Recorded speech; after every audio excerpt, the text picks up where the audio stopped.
Okay, so in the previous video, we learned the first strategy for writing words into 3 dimensions. So you can see here we had multiple vectors and we just rewrote the same thing multiple times using multiple vectors. Now, what we can do here is we're going to learn the second strategy. So what I'd like you to do is I would like you to delete out the additional 3 vectors. So I just want to see the original hello vector there, and I want to see the original hello vector here.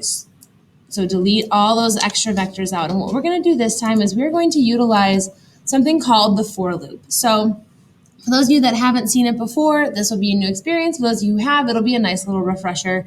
And there will actually be another video after this so you can practice tracing for loops, because that will be a key part of this class to make sure that you really understand how for loops can be utilized and how you can actually improve your programs by using them. So what we're going to do here is remember that the for loop runs the same code numerous times, but the really nice thing about the for loop is that it has a built-in counter that we can actually declare, initialize, and tell how to change. So while a while loop or other types of loops will run until a condition is met and they don't know how many times it's necessarily going to run, a for loop really runs a very specific number of times, and we can program it to do that. So if you'd like something to run 10 times, you program it to do that. When you'd like something to run 15 times, you can program it specifically to do that. So this is the basic breakdown for a for loop.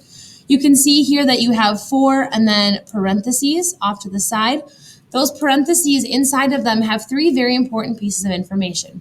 First, you have a variable that you are basically creating to be your counter. So you'll declare it, you'll name it, and then you'll initialize its value. Then from here, you'll give it a condition that it has to meet. So what this is stating is that the for loop will continue until this condition is met. So if you want your counter to increment until it reaches 10, you say your counter needs to be less than 10. And if that condition is true, the for loop will continue to run.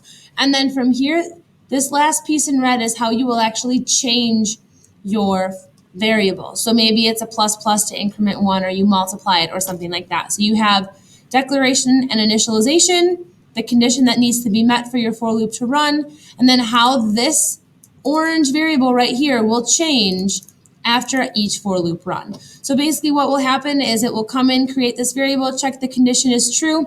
If the condition is true, it will run all the code on the inside here that would be in black. And then once it's done, it'd come back up. It would change the variable and then check the condition. And if the condition was still true, run the code again, come up, change the variable, check the condition, and so on and so forth until that condition was false. And then it would pop out and it would continue on with the rest of the code. So these are a couple of examples of what you might see. Notice here I have something called int score created before the for loop. This counter right here is my counter for inside of the for loop. So it's created and it starts at 1. So basically it would come in, create this to be 1, would check, yes, it still makes this condition in blue true, run the code. So score would increment to 5. Would then increment the counter to be 2 because it would add 1, check the condition, run the code if it's true, increment it again, check the condition, run the code if it's true, check the condition. And it would be the same thing down here. This one just has a slightly different condition. You can see it has a greater than or equal to, and it has a different way that that variable is changing. So as I said previously, you will see in another video how we can practice tracing these. It can be a little bit tricky if you aren't careful with checking the condition, running the code, then changing the variable. So when you get to that point, make sure you do practice tracing a little bit, because sometimes it does get a little bit tricky. So how we're going to utilize for loops here is we are going to use it to rewrite hello onto the screen multiple times. So instead of having multiple vectors, we're just going to reuse the same piece of code to write hello multiple times. So you can see here that it says draw hello 10 times on the screen in red, 1 pixel apart. And then at the very, very end, write hello 1 time in yellow, and we're going to write that on top of the rest of the code. So if we brainstorm, this will all occur in the draw method because that's where drawing takes place. It will need to be between the begin and end part of sprite batch because we need to draw, and we will need to reset the vectors at the end, and we'll talk about that in just a second. So in our for loop, something we need to think about, we're going to draw it 10 times. So we start at 0. Then if we start at 0, we want it to draw 10 times. So it will function at 0, 1, 2, 3, 4, 5, 6, 7, 8, 9. And what happens is once it gets to 10, it will have run already 10 times. So 0, 1, 2, 3, 4, 5, 6, 7, 8, 9. That's 10 numbers. So we want it to run when the numbers are between 0 and 9.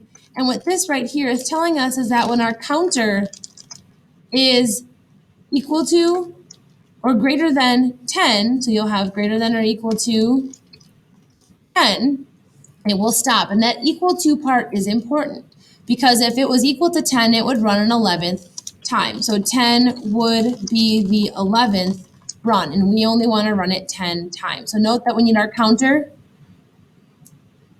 to, it will stop when it reaches 10. So we want our counter to always be less than 10. Sorry, I wrote that in the wrong order. So your counter will go until it reaches 10. So it will stop after 9. That's the idea here. So this will all be inside of the for loop. We'll have changing the x property by 1, changing the y property by 1. So it'll basically redraw it 1 pixel over, 1 pixel down, 1 pixel over, 1 pixel down, etc., etc. So if you come in here, most of this code is going to take place down here in the SpriteBatch.begin and SpriteBatch.drawPlace. So what we're going to do is we're going to delete this out of here for now.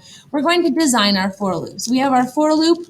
We're going to have a counter that is an integer, so we have to actually declare it formally, int counter, and we're going to start it off equal to 0.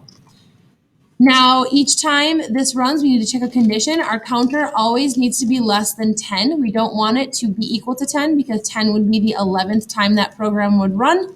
Then we have counter plus plus, and that's what's going to happen each time. It's going to increment each time the program runs. Now, what we want to happen each time is we first want it to draw to the screen. So we'll do SpriteBatch.drawString, and that's where we'll use our chiller font. We'll make it say hello.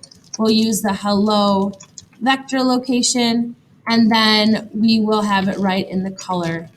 This time we want it to be red.